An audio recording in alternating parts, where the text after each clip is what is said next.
최근 국내 증시에서 가장 뜨거운 감자로 떠오른 종목, 바로 LG전자입니다. 주식시장에서 흔히 쓰는 격언 중에 달리는 말에 올라타라는 말이 있죠. 추세가 살아있는, 강하게 상승하는 종목에 투자하라는 뜻인데요. 지금 LG전자가 딱 그렇습니다.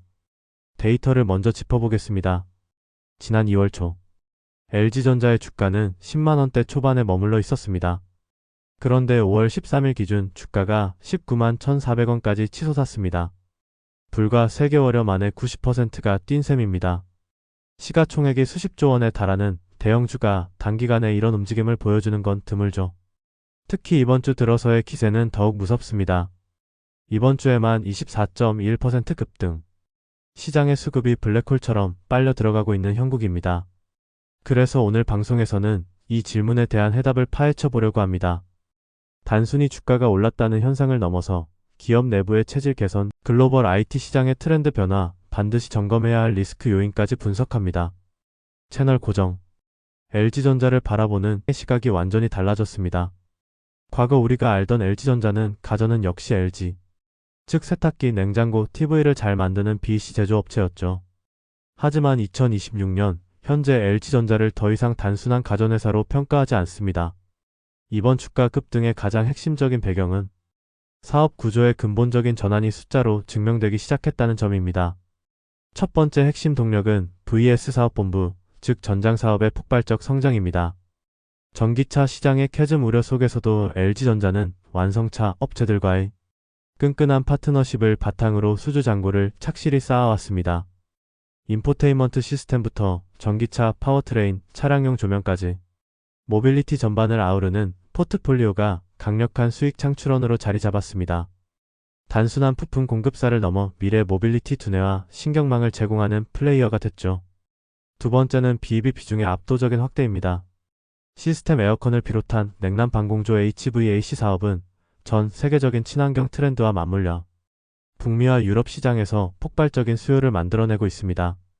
특히 AI 시대가 본격화되면서 데이터 센터가 기하급수적으로 늘어나고 있는데, 데이터 센터에 열을 식히는 칠러 냉각 설비 등 고부가 가치 공조 시스템 부문에서 LG전자의 경쟁력이 시장의 재평가를 받고 있습니다. 세 번째는 플랫폼 비즈니스의 성공적인 안착입니다. 웹OS를 기반으로 한 스마트 TV 플랫폼은 과거 하드웨어를 한번 팔고 끝나던 수익 구조를 매달 광고와 콘텐츠 수익이 발생하는 구독형 수익 구조로 바꿔놓았습니다. 제조업의 한계를 소프트웨어와 플랫폼으로 돌파한 가장 성공적인 케이스로 꼽히죠. 이 세 가지 축이 맞물리면서 시장은 LG전자의 미래지향적 테크 기업으로서의 프리미엄을 부여하기 시작한 겁니다. 10만원대에서 19만원대까지의 90% 상승은 단순한 테마성 급등이 아니라 밸류에이션의 재평가 과정이라고 보는 것이 합당합니다. 기업의 펀더멘털이 훌륭하게 바뀌고 있다는 것은 확인했습니다. 하지만 투자자 입장에서 가장 고민되는 것은 결국 가격입니다. 이미 3개월 만에 90%, 이번 주에만 24%가 올랐는데 지금 들어가면 상투 잡는 것 아닐까? 이 질문에 답하기 위해서는 철저하게 밸류에이션 관점에서 접근해야 합니다. 감정을 배제하고 숫자를 보겠습니다. 주가가 19만 1,400원까지 올랐음에도 불구하고 글로벌 경쟁 기업과 비교했을 때 LG전자의 PER이나 PBR이 극단적인 고평가 영역에 진입했느냐?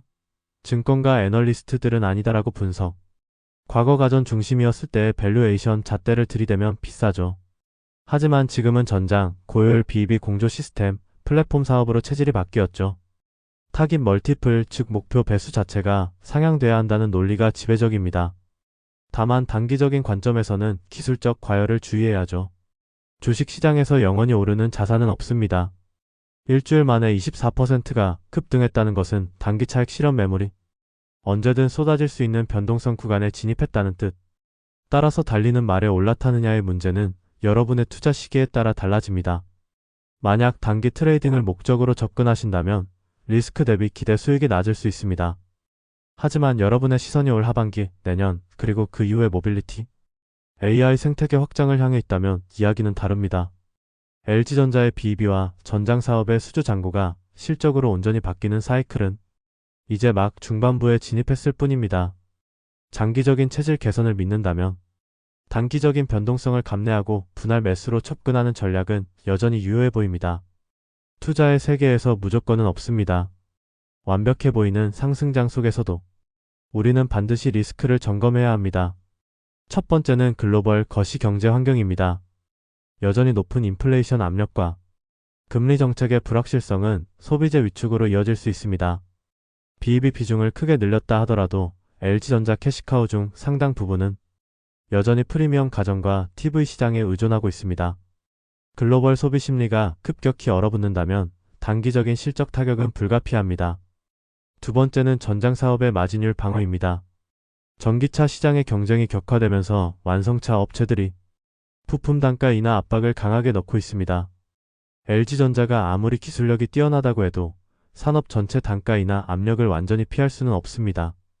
매출은 늘어나는데 이익률이 훼손되는 성장통이 발생하지 않는지 매 분기 실적 발표 때마다 영업이익률을 꼼꼼하게 따져야 합니다. 마지막으로 환율 등 대외 변수입니다.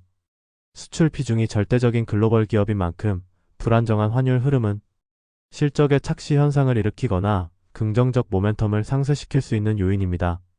그럼에도 기업의 내재 가치가 레벨업되는 거대한 사이클의 초입이라면 단기적인 조정은 오히려 좋은 진입 기회가 될 수 있습니다. LG전자가 그리는 큰 그림 즉 모빌리티와 공간 융합 솔루션 기업이라는 비전에 동의하신다면 달리는 말의 체력은 아직 충분히 남아있다고 할 수 있습니다. 오늘 5060 후반전 분석은 여기까지입니다. 날카로운 시선으로 5060 선배님들의 자산을 지키는데 도움이 되도록 할게요. 늘 건강하세요.